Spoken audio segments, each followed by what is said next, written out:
오늘 하나님이 우리에게 주시는 말씀은 우리 구약 성경 이사야서 5장 1절에서 7절까지의 말씀만 우리가 한 절씩 교독하겠습니다. 구약 성경 972면 이사야서 5장 1절에서 7절까지 말씀입니다. 제가 1절을 봉독합니다. 나는 내가 사랑하는 자를 위하여 노래하되 내가 사랑하는 자의 포도원을 노래하리라. 내가 사랑하는 자에게 포도원이 있으며 심히 기름진 사내로다.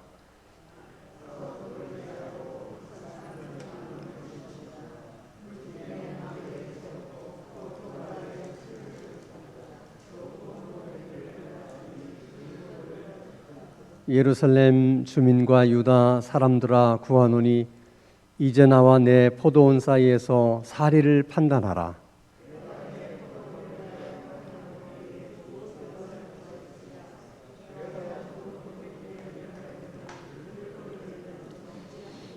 이제 내가 내 포도원에 어떻게 행할지를 너희에게 이르리라.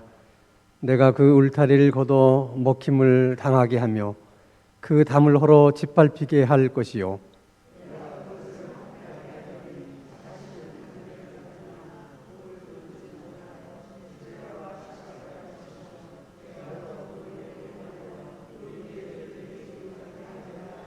칠 절 다 함께. 물은 만군의 여호와의 포도원은 이스라엘 족속이요 그가 기뻐하시는 나무는 유다 사람이라. 그들에게 정의를 바라셨더니 도리어 포악이요 그들에게 공의를 바라셨더니 도리어 부르짖음이었도다. 아멘. 우리가 이사야서 이제 3장과 4장을 건너뛰고 오늘 5장 말씀을 함께 생각하려고 합니다. 우리가 3장, 4장을 건너뛰는 이유는 여러분들이 이사야 3장, 4장을 읽어보시면 알지만 3장, 4장의 내용이 처음부터 끝까지 모든 내용이 하나님께서 이스라엘을 심판하신다는 내용이에요.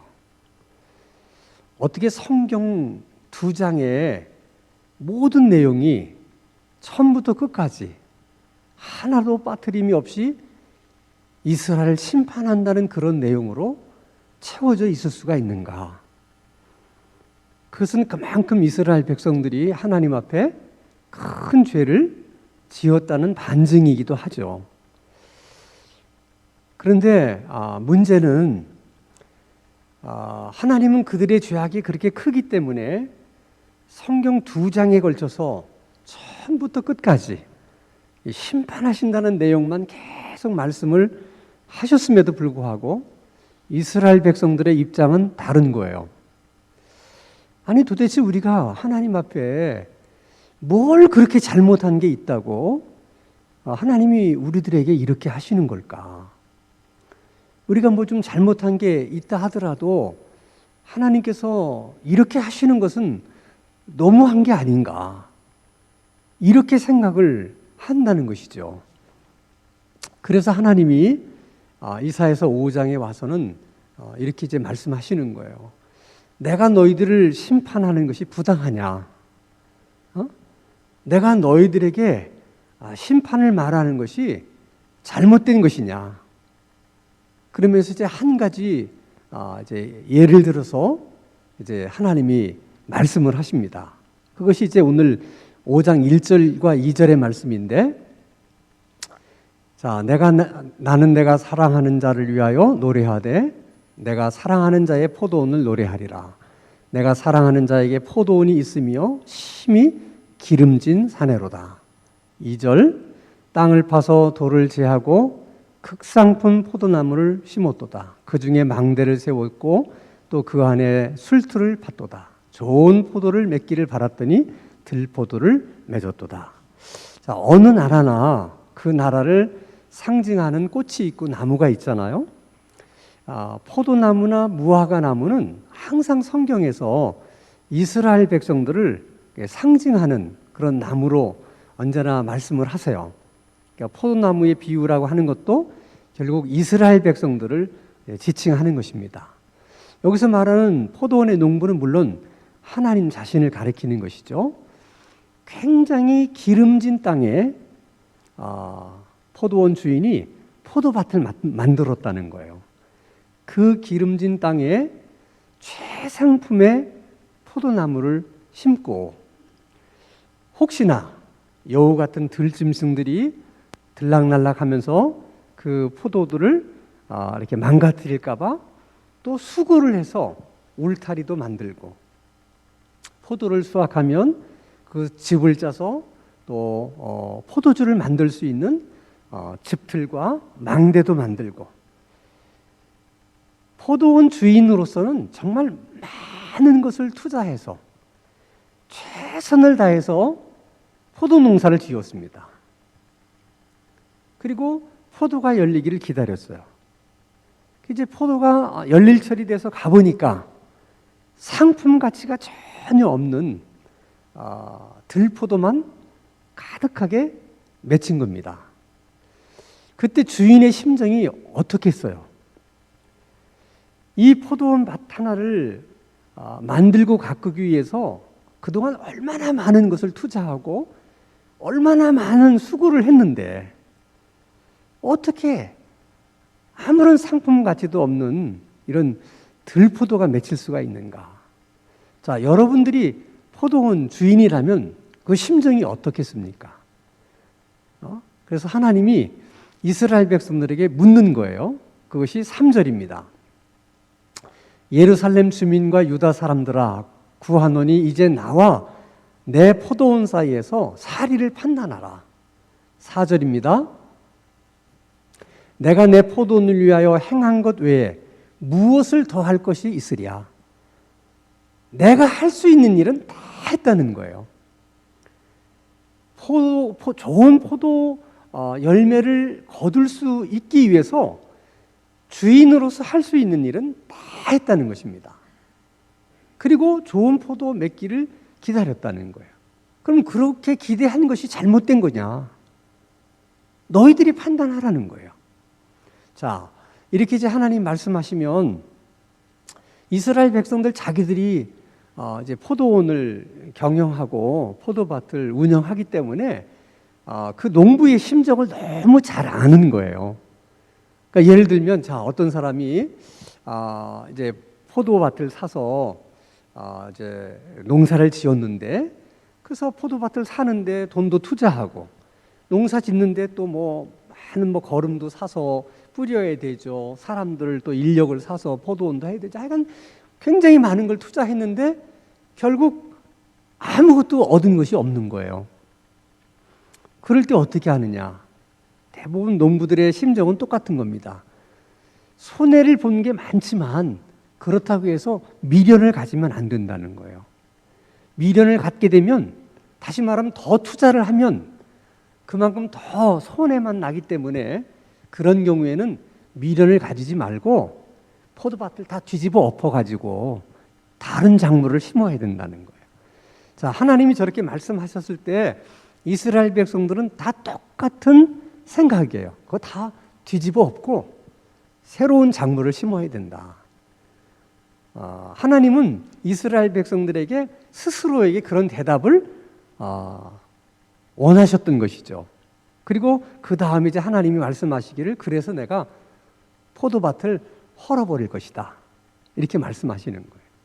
그러면 주인이 원했던 그 포도라고 하는 것, 포도의 열매라고 하는 것은 무엇을 의미하는 것일까? 다시 말하면 하나님이 이스라엘 백성들에게 최선을 다해서 그들을 돌보고 은혜를 베푸셨는데 그들에게 하나님이 원하셨던 것이 뭐냐는 거예요.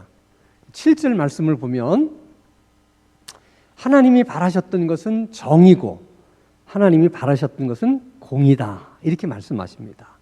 저 공의와 정의라고 하는 것은 하나님께서 사람을 판단할 수 있는 그런 도덕적인 기준, 또 법적인 기준을 말하는 거예요. 자, 우리가 살아가면서 지켜야 될 법도 있고 지켜야 될 윤리나 도덕도 있어요. 언제나 도덕이나 윤리는 법보다 더 넓은 포괄적인 의미를 가지고 있습니다. 법이라고 하는 것은 지키지 않으면 처벌을 받지만 윤리나 도덕이라고 하는 것은 지키지 않는다고 해서 처벌은 받지 않아요. 그러나 하나님이 원하시는 것은 처벌은 받지 않는다 하더라도 하나님의 백성이라면 적어도 이렇게 윤리나 도덕을 지킬 수 있는 그 정도로 성숙한 그런 인격의 사람들이 되어야 된다. 하나님이 이스라엘 백성들에게 원하셨던 것은 그런 거예요. 근데 이스라엘 백성들은 그런 윤리나 도덕을 지키는 것은 고사하고 지키지 않으면 처벌을 받을 수밖에 없는 법도 지키지 않았다는 거예요. 자, 예를 들면 겨울에 어떤 분이 술에 잔뜩 취해서 길거리에 쓰러져 있어요. 내가 그걸 보고 그냥 지나가도 법적으로는 내가 뭐 문제될 게 없습니다. 그냥 지나갔다고 해서 내가 뭐 벌금을 내거나 징역을 살거나 그런 것은 아니에요. 그렇지만은 도덕적으로 이 사람 그냥 내버려 두면 혹시라도 동사할 수도 있잖아요.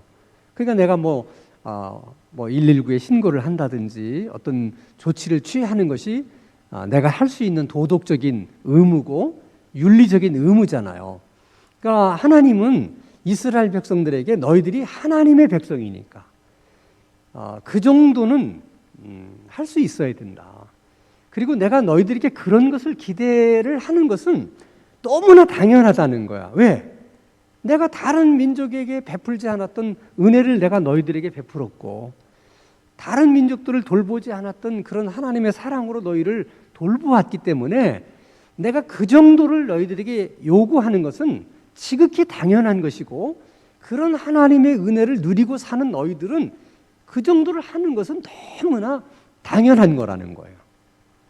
그런데 그들은 하나님이 원하시는 그런 수준의 삶을 살지를 못했어요. 하나님이 그렇다면 너희들에게 내가 은혜를 베풀어야 될 이유가 어디 있겠느냐? 계속해서 내가 너희들을 사랑해야 될 이유가 어디 있겠느냐? 아무리 내가 너희들을 사랑하고 아무리 내가 많은 은혜를 베풀어도 결과가 결국 이런 거라면 그 하나님의 은혜가 다 헛된 것이고 하나님의 사랑이 다 헛된 것이 아니겠느냐? 그런 얘기예요. 그것은 여러분 오늘 우리들도 마찬가지예요. 구원이라고 하는 것을 큰 틀에서 보면 하나님의 농사라고 생각할 수 있어요. 하나님이 우리를 구원하기 위해서 어떻게 하셨는지를 한번 생각해 보세요. 하나님으로서는 우리 한 사람 한 사람을 구원하시기 위해서 하나님이 하실 수 있는 최선을 다하신 거예요. 그래서 하나밖에 없는 자신의 아들을 이 땅에 보내시고 얼마나 수많은 그 고난을 겪으셨습니까? 결국은 십자가에 하나님께서 버리셔서 십자가에 죽으시잖아요. 우리를 구원하시기 위해서 그렇게 하신 거예요. 정말 하나님은 하나님으로서 하실 수 있는 최선을 다하셨어요. 그렇게 해서 우리를 구원하시고 그것으로 끝입니까? 아니잖아요. 그리고 나서 우리들의 삶 속에 필요한 은혜, 날마다 필요한 은혜를 우리들에게 주시고 또 우리가 어려움 당할 때 또 하나님 앞에 기도하면 우리 기도에 또 응답도 해주시고 이런 것들이 우리들은 그저 사소한 일인 것처럼 당연한 일인 것처럼 생각하지만 사실 하나님의 입장에서는 굉장한 수고를 하시는 거예요.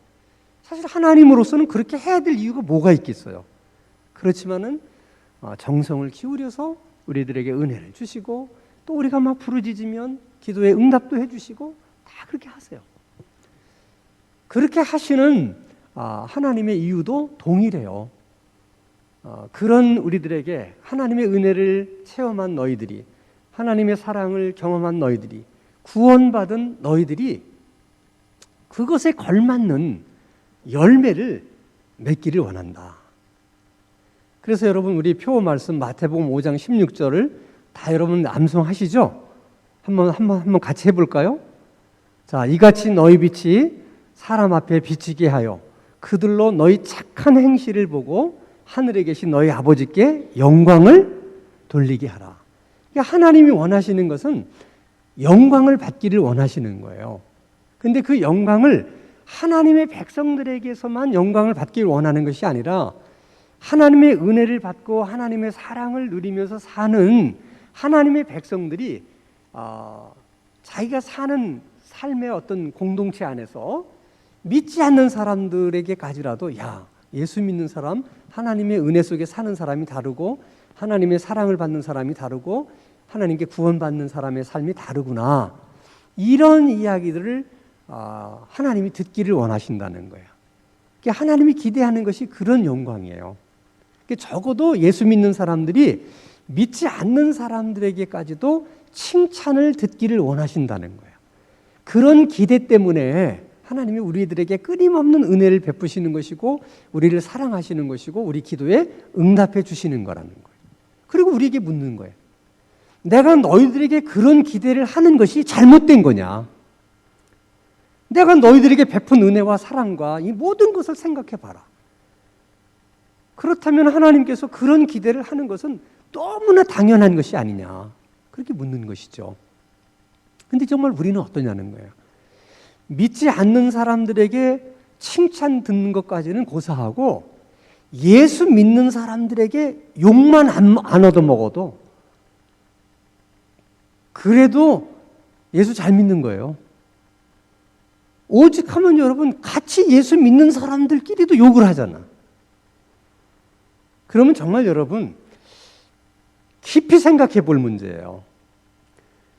하나님이 우리에게 기대하시는 것은 믿지 않는 사람들에게까지도 칭찬 듣기를 원하시는 것이 하나님의 기대인데 같이 예수 믿는 사람들 속에서 예수 믿는 사람에게까지도 욕먹는 삶을 산다. 그럼 이건 정말 다시 한번 우리들의 신앙생활을 심각하게 돌아볼 필요가 있는 거예요. 자, 그러면 우리가 어떻게 하면 그러면 정말 하나님이 원하시는 그런 열매를 맺을 수 있겠느냐?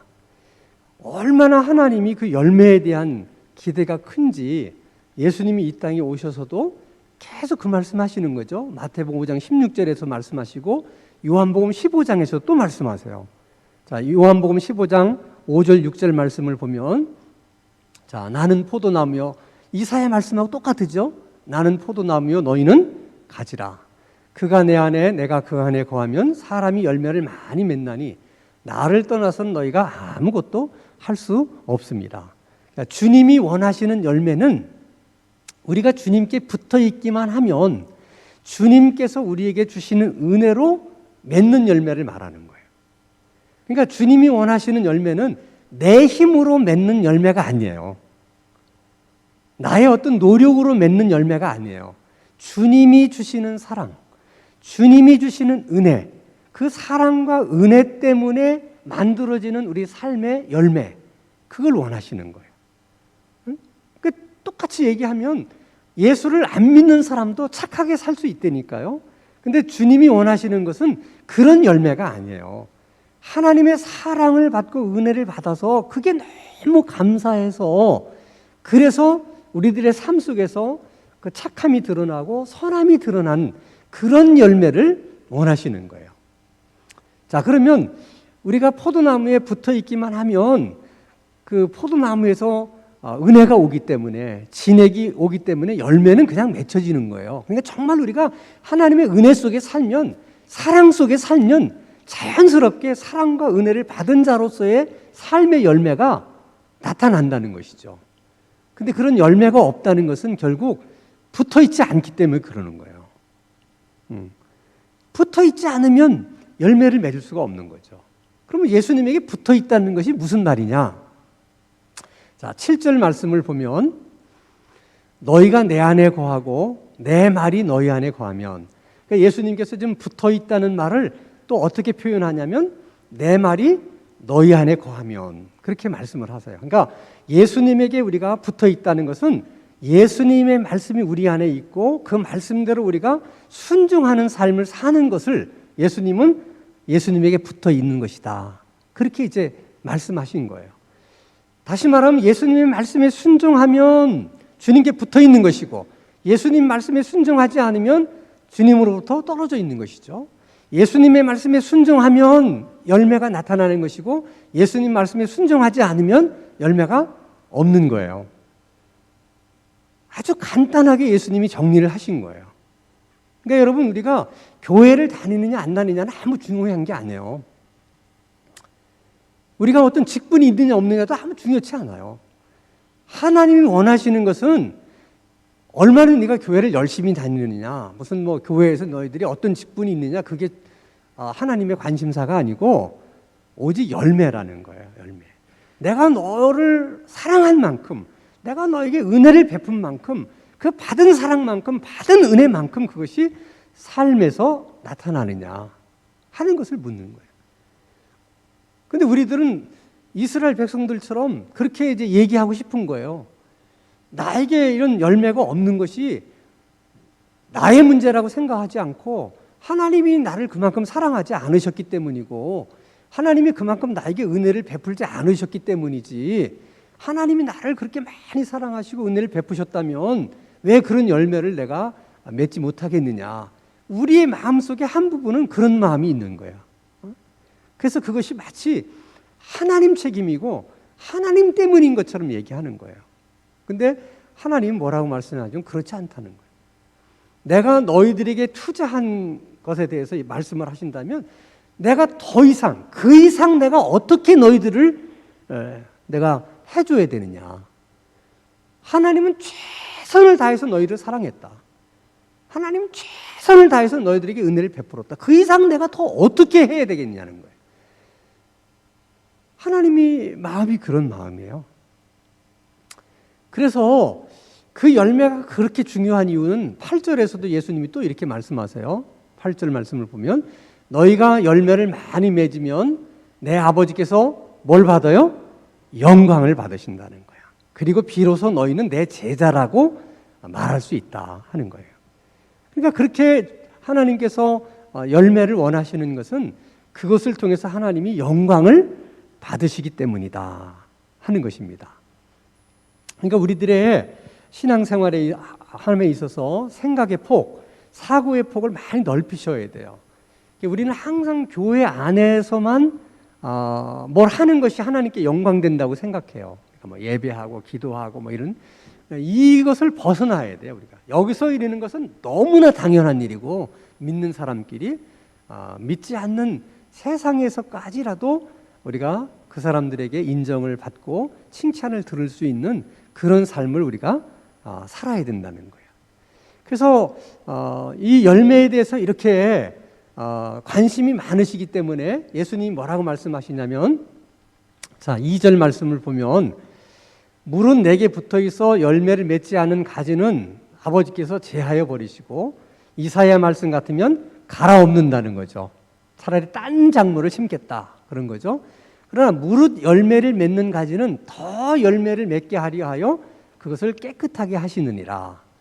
이 말을 우리식으로 얘기하면 열매를 맺는 사람에게는 더 많은 열매를 기대하기 때문에 그런 사람에게는 더 많은 은혜를 베푸시고 더 많은 기도의 응답을 주시고 더 많은 사랑을 하나님이 베풀어 주신다는 거예요. 그런 은혜들이 어떻게 나타나느냐. 예를 들면 그냥 우리가 뭐 무심코 어떤 책을 읽었어요. 그냥 책을. 뭐 특별한 기대도 없이 책을 읽었는데 그 책 속에서 정말 내게 필요한 그런 글들이 있는 거예요. 전혀 기대 없이 읽은 책 속에서도 하나님은 그런 것들을 보게 하시는 거예요. 이것이 더 열매를 맺게 하려고 깨끗하게 하시는 하나님의 은혜예요. 그냥 우리가 그냥 차 타고 가다가 무심코 그냥 뭐 기독교 방송이든 무슨 방송을 틀었어요. 아무 기대도 없이 그냥 튼 거예요. 근데 마침 그때 그 기독교 방송이나 뭐 또는 뭐 CTS나 뭐 이런 데서 나에게 어쩌면 그렇게 꼭 필요한 말씀을 누군가를 통해서 하는 소리를 듣는 거예요. 그러니까 매사에 그냥 우리는 별 관심과 기대를 가지지 않고 했음에도 불구하고 하나님은 내게 다 은혜가 되게 만들어 주시는 거예요. 이것이 우리들에게 더 많은 열매를 맺게 하기 위해서 깨끗하게 하시는 하나님의 특별한 은혜야. 근데 가지에 붙어 있지 않으면 어떻게 되느냐? 하나님의 은혜가 그냥 정말 소나기처럼 쏟아져서 모든 사람이 다 은혜를 받는데 정작 자기만 못 받아. 그게 여러분 얼마나 큰 분행인가 하는 것을 생각해. 아니 왜 모든 사람이 은혜를 받는데 나만 은혜를 못 받는 거야. 이게 여러분 얼마나 불행한 거예요. 근데 가지에 붙어 있지 않는 사람은 그조차도 불행이라고 여기질 못하는 거야. 그러니까 너무 마음이 아픈 거예요. 너무 마음이 아픈 거예요. 그래서 우리들이 오늘 밤에 기도할 때 정말 내가 예수를 뭐 얼마나 믿었든지 간에 정말 나의 삶 속에서 이렇게 열매라고 말할 수 있는 것이 뭐가 있냐? 어떤 열매들이 정말 우리의 삶 속에서 맺혀지고 있는가? 정말 하나님께서 나의 삶에 이런 것들을 보시면서 영광을 받으실 수 있는 것들이 있는가 생각해 보고, 내가 내 힘으로 살지 않고 정말 하나님의 주시는 은혜, 하나님이 주시는 힘으로 살아가는 방법을 우리가 좀 배울 수 있도록 하나님이 은혜를 주시기를 위해서도 기도하세요. 예수를 믿으면서도 여전히 자기 힘으로 살려고 하는 사람이 너무 많아요. 예수를 믿어도 자기 힘으로 살면 결국은 자기가 만들어낸 열매밖에 없는데 그 열매는 주님이 원하시는 열매가 아니에요. 사람의 눈에는 비슷해 보이는 열매지만은 주님이 보실 때는 그렇지 않아요. 그래서 예수 믿는 사람들은 내 힘으로 사는 게 아니고 하나님의 은혜로 살고 하나님이 주시는 힘으로 살아야 돼. 그렇게 사는 것이 어떻게 사는 거냐? 그걸 배워야 돼요, 우리가. 그래서 하나님의 은혜로 사는 게 이런 것이구나. 하나님 주시는 힘으로 사는 게 이런 것이구나 하는 걸 배워야 돼. 그리고 세 번째 기도할 것은 우리로 하여금 열매를 많이 맺게 하셔서 더 많은 열매를 맺도록 우리를 더 깨끗하게 하나님 그렇게 해 주십시오. 그렇게 기도하셔서 정말 우리가 아주 사소한 일에도 큰 내게 도움이 되는 것들을 발견하고 깨닫게 되는 그런 은혜가 우리 가운데 있게 되기를 주님의 이름으로 축원합니다.